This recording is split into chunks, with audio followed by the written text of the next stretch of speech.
Bienvenidos de nuevo al estudio. Finalmente hemos llegado a un ejemplo específico de programa, que será un despertador. Les mostraremos los pasos del desarrollo y explicaremos el funcionamiento del código. El primer paso es definir la funcionalidad de la aplicación. Andrej, por favor ayúdame a enumerar las funciones de un despertador sencillo. Las más importantes son la visualización de la hora y fecha exactas, el ajuste de la hora exacta, la visualización de la hora de la alarma, el ajuste de la hora de la alarma y la propia alarma. Los botones se utilizarán para la configuración, mientras que la visualización y la activación de la alarma se harán en la pantalla OLED, que está conectada a la placa de desarrollo, donde la activación de la alarma, por supuesto, será solo con destellos en la pantalla para fines de demostración. Con la funcionalidad implementada, el siguiente paso es modelar el funcionamiento y definir la arquitectura del software. Los estados operativos definidos pueden organizarse en una máquina de estados, donde un estado representa la condición actual del sistema. En función de ciertos eventos, el sistema puede cambiar de un estado a otro, ejecutando acciones específicas en el nuevo estado. La descripción gráfica más ilustrativa de esto es el diagrama de máquina de estados, en el que los rectángulos representan los estados y las flechas indican las transiciones. La descripción de estos puede incluirse en el diagrama o en forma de tabla. Para este ejemplo utilizaremos la segunda opción, porque en esta etapa temprana de la planificación aún no se conocen los eventos y actividades exactos, pero sí se pueden definir los estados y las posibles transiciones. Puede que notes que los estados no están definidos en el mismo nivel, y esto se debe a que el estado de activación es especial, ya que se puede llegar a él desde cualquier otro estado. Si hubiéramos definido los estados al mismo nivel, habríamos obtenido un gráfico mucho más complicado. Para evitar esto, hemos agrupado los estados de manera que los rectángulos azules representan los estados principales y los amarillos los estados de parada.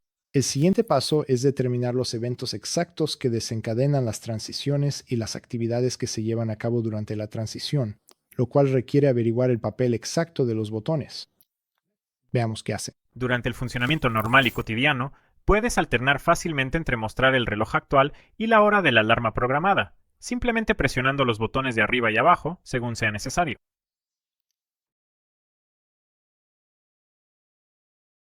Al presionar el botón de Enter se activa el modo de configuración. Si se muestran la hora y la fecha, el botón de Enter salta a la configuración del reloj y el calendario, donde puedes usar los botones de izquierda y derecha para mover el cursor. Los botones de arriba y abajo se utilizan para aumentar o disminuir el valor seleccionado y el botón de Enter se usa para dejar de editar.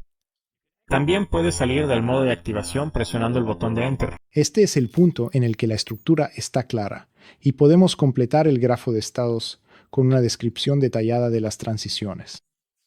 Veamos las operaciones que deben realizarse durante las transiciones de estado. Ahora aclaremos tres conceptos. La transición de estado es el identificador de la transición.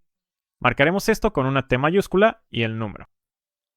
La condición es un evento que desencadena una transición. La actividad son los comandos que deben ejecutarse como resultado de la transición. Veamos las transiciones de estado, sus condiciones y qué tipo de actividad realizan. La condición de 0 es la inicialización exitosa del hardware, cuando el sistema estará en estado de reposo. En Tuno, cuando se presiona el botón de entrada, se recupera la hora y fecha exactas del RTC. En el caso de T2, al presionar el botón de entrada, podemos establecer la hora y fecha exactas en el periférico RTC. Durante T3, cuando presionamos los botones de subir o bajar, se recupera la hora y el estado actual de la alarma desde el RTC.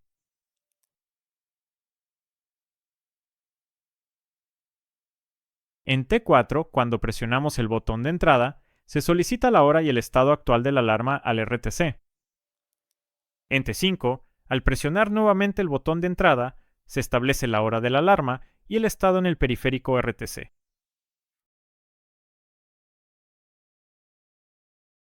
Durante T6, cuando presionamos el botón de subir o bajar, obtenemos la hora y fecha exactas del RTC. En 7, finalmente se activa el despertador y la alarma comienza a parpadear en la pantalla OLED. En Tocho, cuando presionamos el botón de entrada, se realiza la desactivación del despertador. En T9, cuando no presionamos el botón de entrada ni los botones de subir o bajar, la visualización de la hora y la fecha continuará. En TS, cuando no presionamos el botón de entrada, se puede continuar con el ajuste del reloj. Durante TONCE, si no presionamos el botón de entrada ni los botones de subir o bajar, de manera similar a las condiciones de TUEVE, continuamos mostrando la hora de activación. En T12, bajo las mismas condiciones, continuamos configurando la alarma. En 13, si la alarma está actualmente activa y no se presiona el botón de entrada, la alarma continuará. Veamos el código del programa que hemos preparado en base a las descripciones hasta ahora.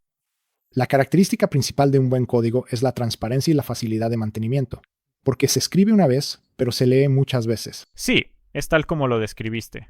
Durante el proceso de desarrollo, un problema mayor debe descomponerse en partes más pequeñas y manejables. Con el diagrama de la máquina de estados y la definición precisa de los eventos, esto ya se ha hecho, pero lo mismo debe hacerse con el código. Debe descomponerse en módulos más pequeños y bien definidos, lo cual debe hacerse con una llamada arquitectura de software en capas, donde el microcontrolador se encuentra en la base. Encima de él está la biblioteca HAL, y por encima de esta puede haber varios componentes de controladores de dispositivos. En este caso, los controladores para la pantalla OLED y los botones. El primero ya se ha presentado en los capítulos anteriores del temario, pero ahora analizaremos más de cerca cómo leer los estados de los botones. En la parte superior de la arquitectura se encuentra la capa de aplicación, es decir, el despertador, que se conectará de la misma manera que los anteriores.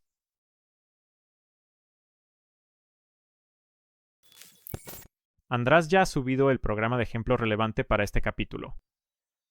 En el programa, la configuración del RTC será nueva y los botones se manejarán de una manera un poco diferente.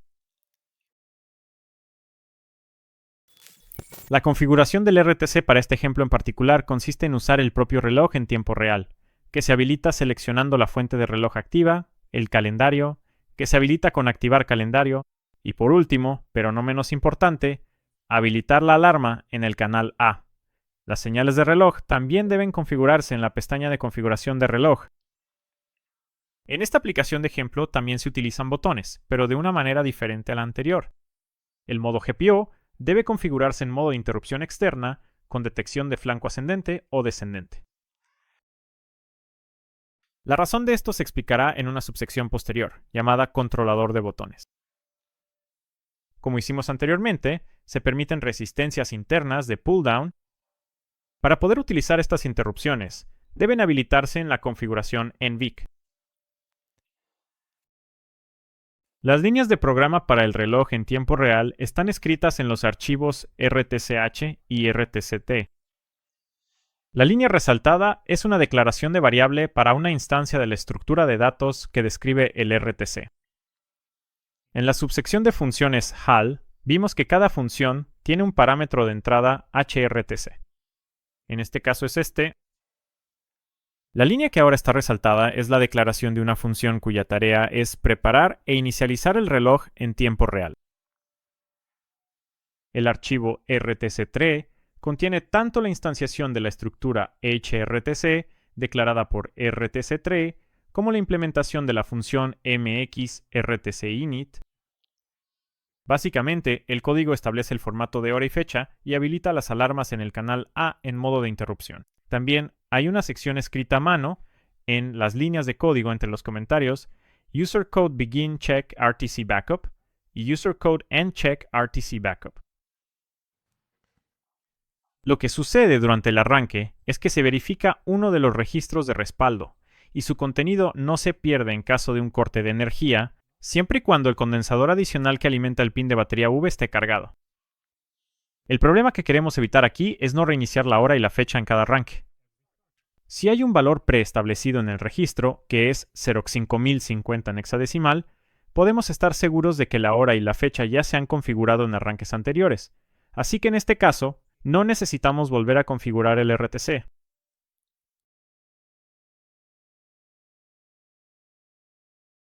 Sin embargo, en el caso de que el valor sea diferente al valor mencionado anteriormente, lo que significa que el contenido de la memoria RTC se ha corrompido debido a una falla de energía durante la cual el condensador también se ha descargado. Se deduce que el sistema ha olvidado la hora y debe ser restablecido, y el valor correspondiente debe escribirse en el registro de respaldo. El archivo también contiene dos funciones auxiliares, HAL RTC MSP init y HAL RTC MSPD init, la primera de las cuales habilita el periférico RTC y las interrupciones asociadas con la alarma, y la segunda se encarga de la desinicialización. El controlador de botones es responsable de leer el estado de los botones y sus cambios. En el archivo button h estamos gestionando dos cuestiones. Una cuestión es ¿cuál es el estado actual del botón? Puede estar presionado o liberado. Los estados están nombrados por el enum button state type def y se almacenan en la variable state, que es una estructura de tipo button type def. La otra cuestión es, ¿ha habido un cambio de estado desde la consulta anterior? Es decir, ¿el botón acaba de ser presionado o liberado? Este evento también se almacena en button type def, pero en otra variable llamada updated, que puede tomar dos valores, true y false.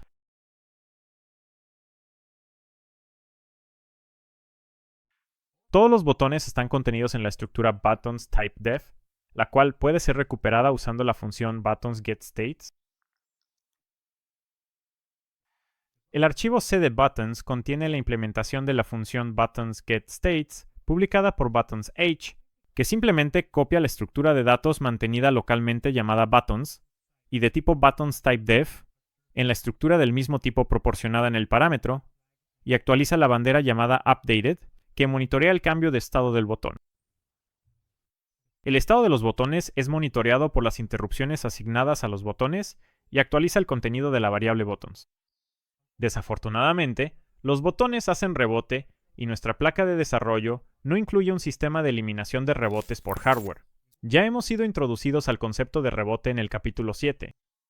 Para repetir, se trata del hecho de que una sola pulsación de botón es percibida por el controlador como más de una, porque los contactos metálicos dentro del botón no hacen contacto una sola vez en el momento de presionar o soltar.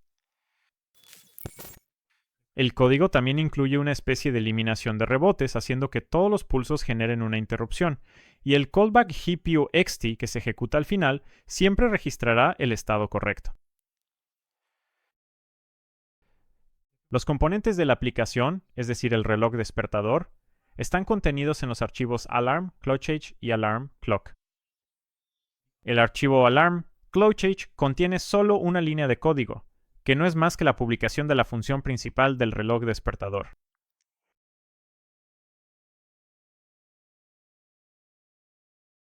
Esta función es visible externamente desde el módulo de software y controla la máquina de estados, por lo que deberá ser llamada periódicamente para que la aplicación funcione. El archivo alarm, clock, contiene la implementación de la función principal del reloj despertador, junto con otras funciones con visibilidad a nivel de archivo, y también incluye la estructura de datos. Los posibles estados están definidos en la descripción de estados del reloj despertador. Los estados principales se nombran mediante la enumeración mainStateTypeDef y los subestados mediante la enumeración subStateTypeDef. Los dos tipos de datos que están relacionados se combinan mediante StateTypeDef, del cual existe una instancia llamada state. La estructura TimeObjectTypeDef describe la información que se muestra en la pantalla especificando las coordenadas de inicio y el tipo de dato seleccionado. La máquina de estados en nuestro programa es una característica importante. Varias funciones están involucradas en la implementación de la máquina de estados, pero dos de ellas tienen un papel especial. Estos son los llamados puntos de entrada del módulo de software de la aplicación, lo que significa que estas funciones pueden ser llamadas desde fuera. La función principal del reloj despertador controla la máquina de estados. Esta siempre recupera el estado de los botones, la fecha, la hora y la hora de la alarma. Con base en esta información y examinando la variable de estado, selecciona el manejador de estado apropiado de entre varias funciones. Además, si es necesario, ajusta las características del estado.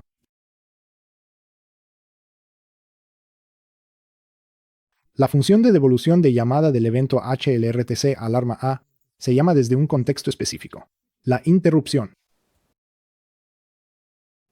Si la alarma configurada está a punto de activarse, el control se establecerá aquí sin importar dónde estuviera antes y solo se cambiará el estado principal de la alarma aquí a alarma en curso. La función que maneja el modo de visualización de la hora y la fecha se llama mostrar fecha y hora, y toma la hora y la fecha como parámetros. Imprime esta información en la pantalla OLED.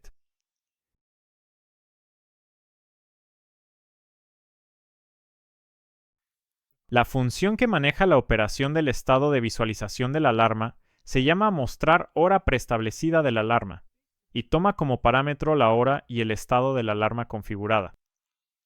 Esta función también imprime esta información en la pantalla OLED.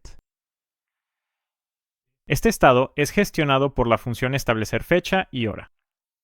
Toma como parámetros la hora y fecha actualmente configuradas y el estado de los botones. Cuando esta función se llama por primera vez en el estado de operación de establecer hora y fecha, la hora y la fecha deben guardarse en variables temporales, fecha establecer y hora establecer. Podrías preguntarte por qué. Es porque estas variables se utilizan cuando se presionan los botones y solo durante el cambio de estado, estos valores deben escribirse en los registros correspondientes del microcontrolador, usando las funciones HAL RTC setDate y HAL RTC setTime. Para ayudar con la configuración, se crea un arreglo llamado TimeObjects para describir dónde debe colocarse la información específica en la pantalla. Los objetos almacenados son del tipo TimeObjectTypeDef y contienen tres cosas: qué parte del tiempo está actualmente seleccionada, año, mes, día, etc., la coordenada X de inicio y la coordenada Y de inicio. Al presionar los botones izquierdo y derecho, podemos cambiar la selección, lo que hace que el código aumente o disminuya el valor de la variable selection IDX. Esto permite recorrer los elementos del arreglo de TimeObjects mencionado anteriormente. La selección se muestra en la pantalla como un cursor parpadeante debajo del valor. Los botones de arriba y abajo pueden usarse para disminuir o aumentar el valor actualmente seleccionado. Los cambios y los límites de valores son controlados por la función auxiliar updateSelection. Supongamos que es año bisiesto, el mes establecido es febrero, los días están actualmente seleccionados y el valor es 28. Al presionar la tecla de subir, la función updateSelection establecerá el valor en 29 y al presionar de nuevo, el valor cambiará de 29 a 1. Al presionar el botón de Enter, se saldrá del estado de ajuste de reloj y fecha, realizando las acciones asociadas con D2. La alarma se configura mediante la función setAlarm. Su implementación es muy similar a la implementación de setDateTime discutida anteriormente, solo que la información con la que se trabaja es diferente. La alarma es gestionada por la función alarm. Muestra una gran alarma en la pantalla y la hace parpadear 2 veces por segundo. Una vez con un fondo claro, el texto se imprime en oscuro, y luego al revés. Al presionar el botón Enter, se saldrá de la alarma. El archivo main.c contiene la función principal, que es el punto de entrada del proyecto, y se utiliza para inicializar los módulos y posteriormente iniciar el sistema operativo. La máquina de estados del reloj despertador se llama periódicamente mediante un simple bucle infinito.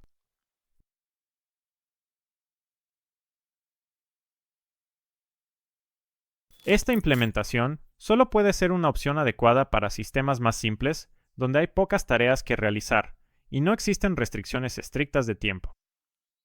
Para tareas más complejas, se recomienda el uso de un sistema operativo y se presentarán ejemplos de esto en capítulos posteriores del curso.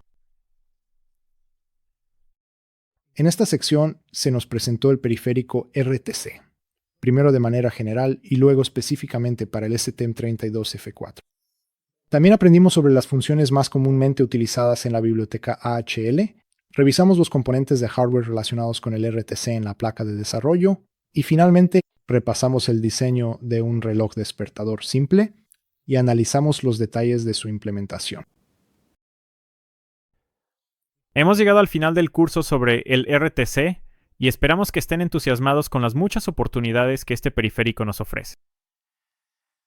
En casa, pueden probar lo que han aprendido, usar el RTC en sus proyectos electrónicos más complejos, ya que el conocimiento teórico se consolidará durante la práctica. Los usuarios experimentados de Crystal Clear Electronics ya saben cómo estamos aprendiendo a utilizar nuevos periféricos paso a paso, lo que finalmente nos permitirá diseñar dispositivos complejos, incluso para aplicaciones de uso industrial.